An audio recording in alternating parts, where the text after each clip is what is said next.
Hello my friends, I've been using the Panasonic S5 II for about 4 months, which means that it is time for an extended medium-term review. The S5 II is Panasonic's attempt to introduce a complete full-frame hybrid camera to compete in the most important segment of the market. The main talking point with the S5 II has understandably been the face detection autofocus system, but there is a lot more to talk about. In this video, we will take a more detailed look at the performance of the S5 II in various situations, at the firmware update 1.1, comparisons that I have made with the S5 II, and the lenses that I have used with Panasonic's new hybrid full-frame camera.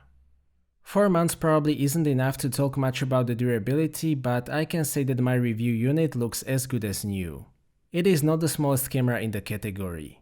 It is about 13.5 cm wide and it weighs 740 grams, but keep in mind that those figures include a very sophisticated cooling system, which is one of the standout features of the S5 II.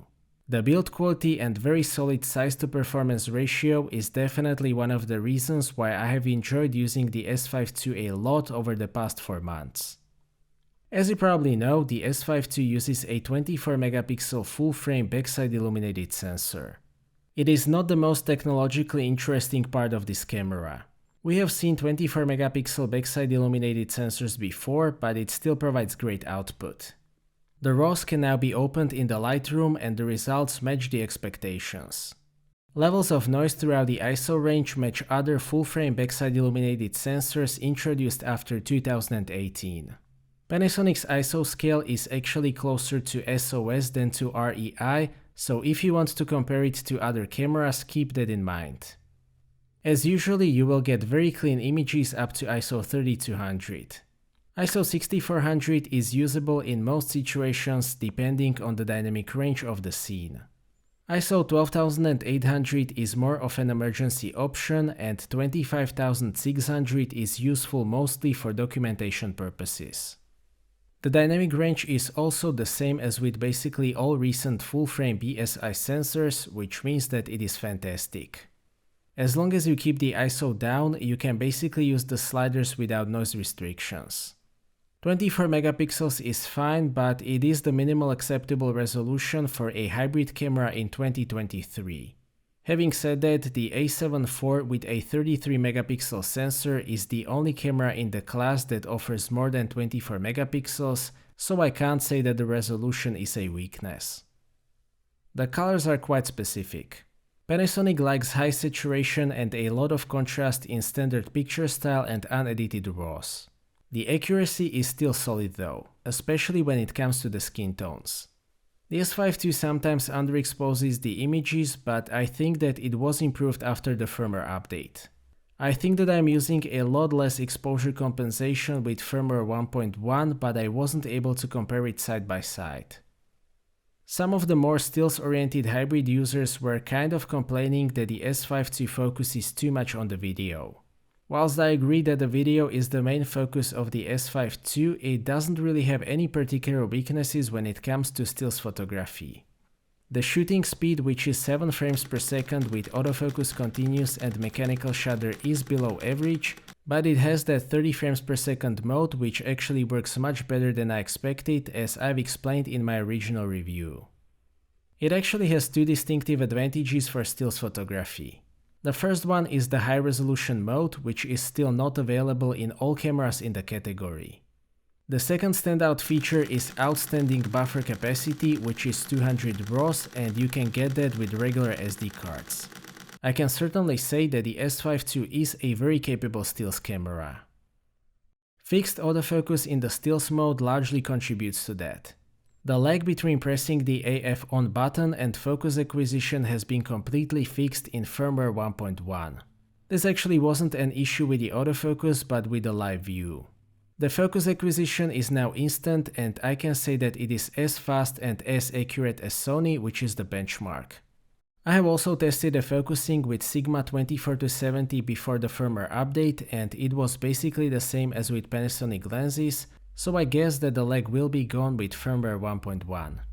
On the other hand, if you use autofocus single, it only uses contrast-based autofocus with a lot of hunting, so I would probably recommend sticking with AFC with Sigma lenses. The autofocus in video has been great since the launch. It works great even in the most difficult testing scene, such as this one with the SD card, and it is still the only non-Sony camera that works perfectly in this situation. The tracking works great as well, the subject detection is very accurate, and the focus transitions are very smooth. Panasonic offers a ton of options to customize the speed and the responsive of the autofocus in video. To be honest, I haven't used those at all except the initial testing because the default mode works great for me. There were some complaints about visible focus shifts in the background. I have tested that in various situations and I have never seen anything like that. Overall, I am very happy with the autofocus system. Going with face detection was a big step for Panasonic and it was without a doubt a correct decision. The lag in the stills mode has been fixed, so now I can say that I am very happy with both video and stills autofocus. Another big talking point of the S5 II is the in-body image stabilization. It is rated for 5 stops, which doesn't really mean much these days. For static shots and pointing the camera around, it works great. It is sufficient for static shots up to at least 70mm. The behavior is very predictable and it is not trying to completely fix the image in place and then snap. It is just smoothing the image instead of doing that, which is what I prefer. The walking stabilization test from my A7 IV comparison has caused a bit of controversy. I have made a separate video about that, which will be linked in the description. The reality is that the walking stabilization in the S5 II is very effective, but the trade-off is warping at wider focal lengths. For example, at 14mm it is really bad. You can actually see the warping up to 35mm, but from 24mm upwards, it is much better to look at the warping than it is to look at big impacts. Some of the early IBIS tests were suggesting that the S5 II IBIS is an absolute game changer, and if you want to walk with a 35mm lens, it possibly is, but be aware of the warping trade-off. For the record, I have to say that walking with any camera is not a good idea in my opinion, regardless of which camera you choose. Nevertheless, the IBIS in the S5 II is definitely among the best on the market, so don't get fooled by the 5-stop rating. Panasonic S5 II is a highly video-oriented camera and I will say right away that it takes great video. I've explained what it can do in my original review, so here I will just mention the most important points and share my experiences instead. It can shoot up to 6K 10-bit 420 in 30p and 4K 10-bit 422 also in 10-bit with no crop. The video quality in terms of detail is great. I am pretty sure that nobody will complain about that. As I've said, the baseline is that it shoots very nice video. The bitrate only goes up to 150 megabits per second for 4K and 200 megabits per second for 6K. My long-term usage has confirmed that it won't be an issue for the vast majority of target group of the S5 II. I've been using both vlog and flat picture styles and I have never felt like I need more information for my purposes. Some users were reporting color banding issues when using vlog, but I wasn't able to replicate it, so I can't tell you much about that.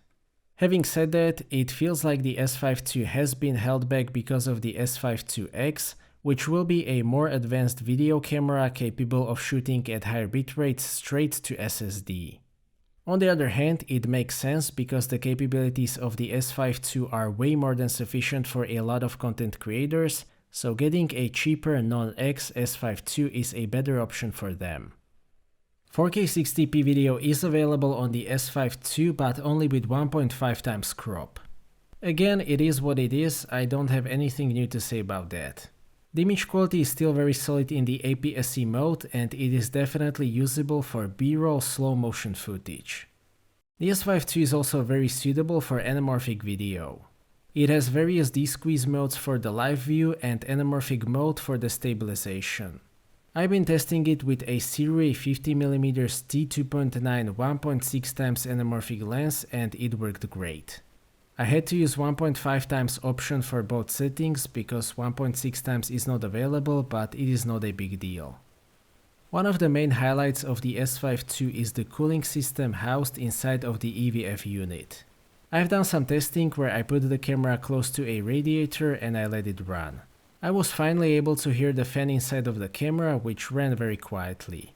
It got somewhat warm after about 30 minutes, but no drama at all. This is definitely one of the best cameras for the long filming sessions out there.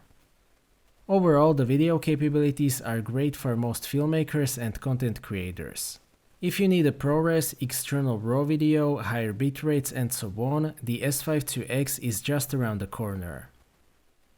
As I've said in my original review, the handling is great.